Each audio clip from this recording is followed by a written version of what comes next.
Isso que a gente chama de Primavera Árabe, na verdade, são processos muito distintos em cada um dos países. Eu vou falar sobre os países da África do Norte, que foram os que eu cobri ao longo deste ano.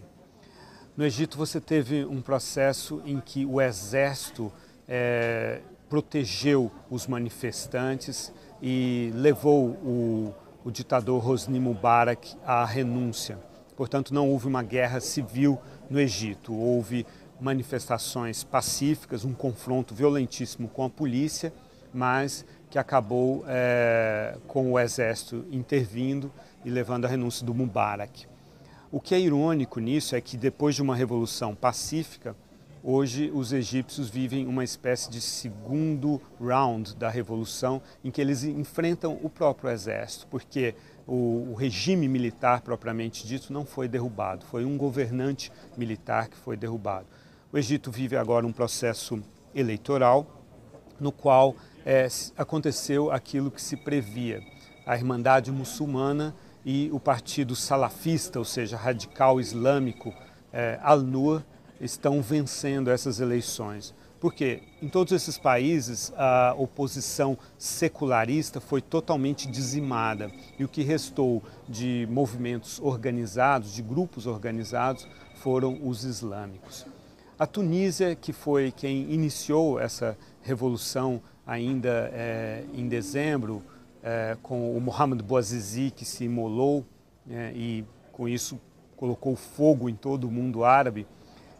Na Tunísia há um processo mais regular, mais consolidado do que nos outros países. Também foi uma revolução pacífica, o exército ficou de lado e não apoiou o Ben Ali e deixou que o processo seguisse um curso mais organizado, de maneira que a eleição do parlamento na Tunísia foi para uma Assembleia Constituinte, com uma função bastante clara, e agora essa Assembleia começa a redigir uma nova Constituição democrática para a Tunísia e só depois disso é que haverá então eleições para um parlamento e que se criará um sistema parlamentarista.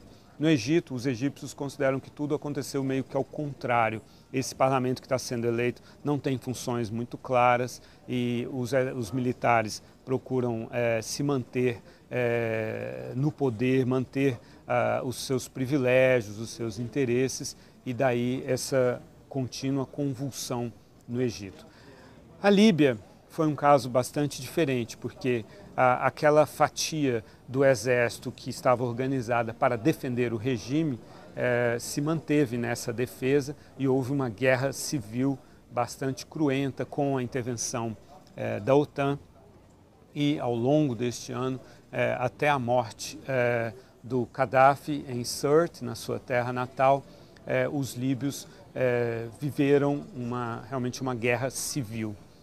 Nos três casos, os processos ainda são inconclusos. Na Tunísia está mais bem encaminhado, no Egito não se sabe o resultado que terá essa luta pelo poder entre civis e militares de um lado e entre islâmicos e seculares de outro.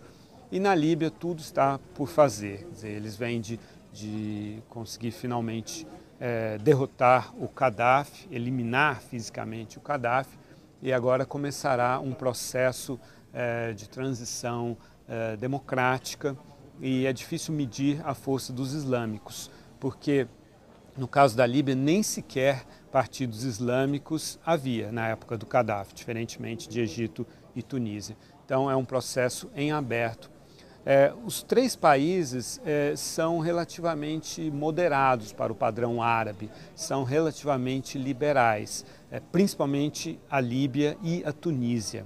O Egito já é mais religioso, mais conservador. Mas vamos ver agora, se você perguntar para os líbios, eles nunca se perguntaram qual o papel que a religião deve ter na política. Líbios, tunisianos e egípcios não tiveram a oportunidade de se perguntar isso. É a primeira vez que eles estão fazendo esse ensaio democrático.